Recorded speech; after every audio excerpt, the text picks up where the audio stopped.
Here's a portion of a recent program on American History TV. He then added that democracies were also committed not just to freedom and protecting their own people, but to peace. He said it was the democracies who refused to use the threat of their nuclear monopoly in the 40s and early 50s for territorial or empirical gain. And he said, had that nuclear monopoly been in the hands of the communist world, the map of Europe, indeed the world, would look very different today. Now, I've given you the main arguments he made, but I want to give you more of the flavor of how Reagan said it. In an ironic sense, Karl Marx was right.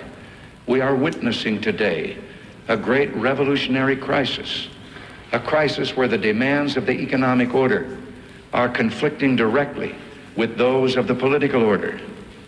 But the crisis is happening not in the free, non-Marxist West, but in the home of Marxist-Leninism, the Soviet Union.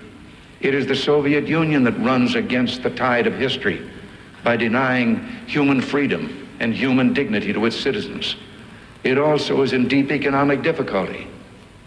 The rate of growth in the national product has been steadily declining since the 50s and is less than half of what it was then. The dimensions of this failure are astounding. A country which employs 1/5 of its population in agriculture is unable to feed its own people. Were it not for the private sector, the tiny private sector tolerated in Soviet agriculture, the country might be on the brink of famine. These private plots occupy a bare 3% of the arable land, but account for nearly 1/4 of Soviet farm output and nearly 1/3 of meat products and vegetables.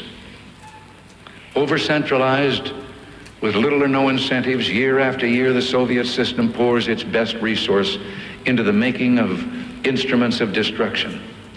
The constant shrinkage of economic growth, combined with the growth of military production, is putting a heavy strain on the Soviet people.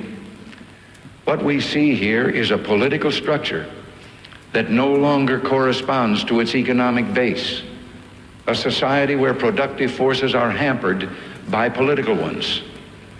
The decay of the Soviet experiment should come as no surprise to us.